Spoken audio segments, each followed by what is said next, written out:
नमस्कार बंधुरा welcome to मली किचेन मली रान्नाघरे आपनादेर सबाइके वेलकाम जानाच्छि नतून एकटा रेसिपिते काछे दूरे आशा करछि आमार सकल प्रिय बंधुरा खूबই ভালো আছেন এবং সুস্থ আছেন। আজকে আমি একদমই ইউনিক স্টাইলে দানাদার সুজির বরফি রেসিপি আপনাদের সাথে শেয়ার করব। আর এই রেসিপিটা হবে একদমই ইউনিক আর খেতে হবে একদম সুপার টেস্ট। তো রেসিপিটা শেষ অবধি দেখার জন্য আপনাদের কাছে রিকোয়েস্ট রইল। আর রেসিপি যদি ভালো লেগে থাকে তাহলে অবশ্যই আমার চ্যানেলটিকে সাবস্ক্রাইব করে রাখবেন। আর যদি ভালো লেগে থাকে তাহলে অবশ্যই বন্ধুদের সাথে শেয়ার করে রাখবেন। তো চলুন রেসিপিটা এখন শুরু করি। তো এই রেসিপিটা বানানোর জন্য সবার ফার্স্টেই আমি একটা প্যান বসিয়ে দিয়েছি। তো তার মধ্যে আমি দিয়ে দিচ্ছি 1 কাপ পরিমাণে সুজি। সুজিটা আমি এখানে খুব ভালোভাবে লাল লাল করে ভেজে নেব। আর সুজিটা প্রায় আমি 3 থেকে 4 মিনিট খুব ভালোভাবে লাল লাল করে ভেজে নিব। তো এই সুজিটাকে যত ভালো করে ভাজবেন সুজিটা কিন্তু তত ভালো টেস্ট হবে আর একদম দানাদার হবে। আর এই সুজিটা একদম লাল লাল করে ভাজতে হবে, তবেই কিন্তু এই সুজির বরফিটা খেতে ভালো লাগবে। তো ঠিক সেইভাবেই আমি সুজিটাকে ভেজে নিচ্ছি একদম লাল লাল করে। তো আপনারা স্কিপ না করে শেষ অবধি ভিডিওটা দেখতে থাকুন। যদি ভালো লেগে থাকে তাহলে অবশ্যই বাড়িতে বানানোর চেষ্টা করবেন। তো এই রেসিপিটা বাড়িতে অবশ্যই বানিয়ে দেখবেন, খেতে কিন্তু অপূর্ব স্বাদ হয়। তো দেখুন আমার কিন্তু সুজিটা খুব ভালোভাবে ভাজা হয়ে গেছে। 4 থেকে 5 মিনিট ধরে খুব ভালোভাবে লাল লাল করে সুজিটাকে আমি ভেজে নিয়েছি। দেখুন সুজিটাকে আমি একদম লাল লাল করে ভেজে নিয়েছি। এবার আমি এই সুজিটাকে একটা প্লেটের মধ্যে তুলে নেব। সুজিটাকে একটা প্লেটের মধ্যে তুলে নিয়েছি। তারপর ওই একই কড়াইতে দিয়ে দিচ্ছি 2 চামচ পরিমাণে ঘি। ঘির বদলে আপনারা সাদা তেলও এর মধ্যে অ্যাড করতে পারেন, তবে ঘিটা দিলে টেস্টটা ভালো আসে। আর এরপর দিয়ে দিচ্ছি কাজু ও কিশমিশ, বেশ কয়েকটা কাজু ও কিশমিশ দিয়ে দিলাম। দেওয়ার পর 1 থেকে 2 মিনিট মতন খুব ভালোভাবে কাজু ও কিশমিশটাকে ভেজে নেব। কাজু ও কিশমিশটা খুব ভালোভাবে ভেজে নেওয়া হয়ে গেছে। এখন আমি এই কাজু কিশমিশটা একটা প্লেটের মধ্যে তুলে নিচ্ছি। তো এবার চলে যাচ্ছি রান্নাটা করার জন্য। তার জন্য আমি এখানে দিয়ে দিচ্ছি একটা তেজপাতা। তেজপাতাটাকে হাফ কেটে নিয়ে তারপর আমি দিয়ে দিয়েছি। এবার তেজপাতাটা খুব ভালোভাবে ভেজে নেওয়া হয়ে গেলে এরপর আমি ভেজে রাখা সুজিটাও এর মধ্যে অ্যাড করে দিলাম।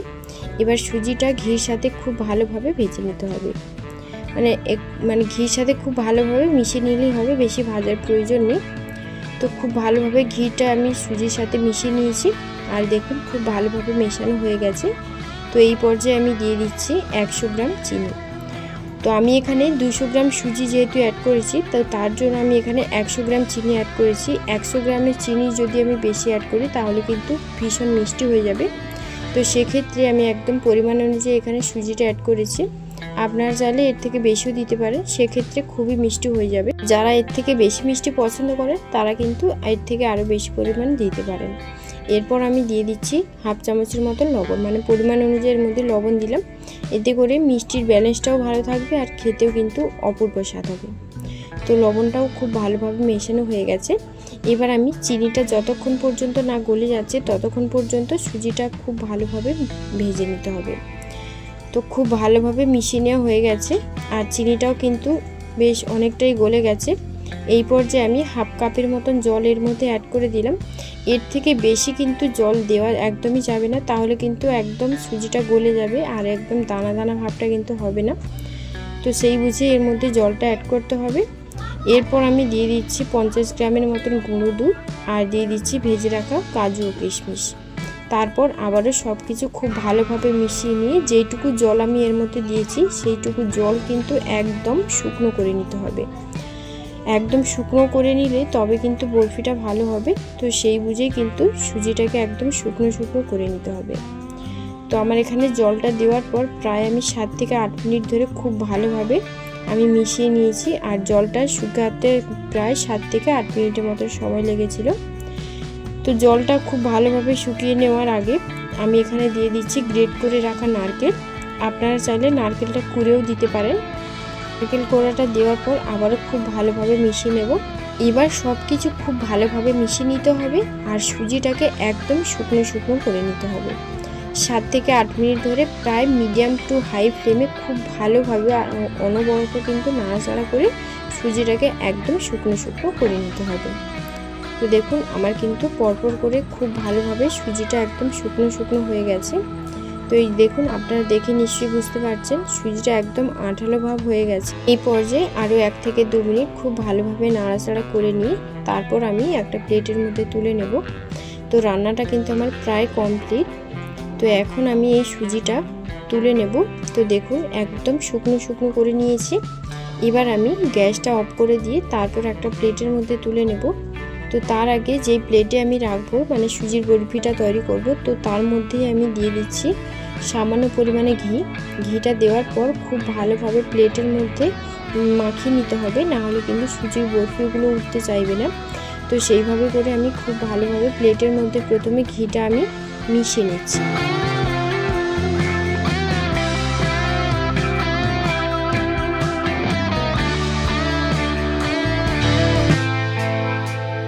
প্লেটের মধ্যে ঘিটা খুব ভালোভাবে মেশানো হয়ে গেছে। এবার আমি সুজির মিশ্রণটা প্লেটের ওপর দিয়ে দিচ্ছি। প্লেটের ওপর সুজির বরফিটা দিয়ে দেওয়া হয়ে গেলে এবার হাত দিয়ে খুব ভালোভাবে একটা শেপ তৈরি করে নিতে হবে। আর যেই তেজপাতাগুলো আমি দিয়েছিলাম সেই তেজপাতাগুলো আমি ফেলে দেব, না হলে কিন্তু সুজির বরফিগুলো মানে শেপ দিয়ে কাটার সময় এগুলো কিন্তু অসুবিধে হবে কাটার সময়। তো তার জন্য আমি তেজপাতাগুলোকে ফেলে দিলাম। তো এবার আমি সুজিটাকে খুব ভালোভাবে একটা শেপ দিয়ে নেব। শেপ দেওয়ার আগে অবশ্যই কিন্তু সুজিটাকে হালকা ঠান্ডা করে নিতে হবে, না হলে কিন্তু হাতে গরম লেগে যেতে পারে। তো সেই বুঝে কিন্তু তৈরি করতে হবে। তো প্রথমে আমি দেখুন খুব ভালোভাবে একটু পুরো প্লেটের মধ্যে আমি ছড়িয়ে দিচ্ছি। তো ছড়িয়ে দেওয়ার পর একটা শেপ দিয়ে দিলাম। এবার আমি যে কোনো একটা স্প্যাচুলার বা ছুরির সাহায্যে চারদিকটা খুব ভালোভাবে একটা শেপ দিয়ে নেব। তো দেখুন আমি এখানে একটা স্প্যাচুলারের সাহায্যে 4 কোণা করে একটা শেপ তৈরি করে নিয়েছি।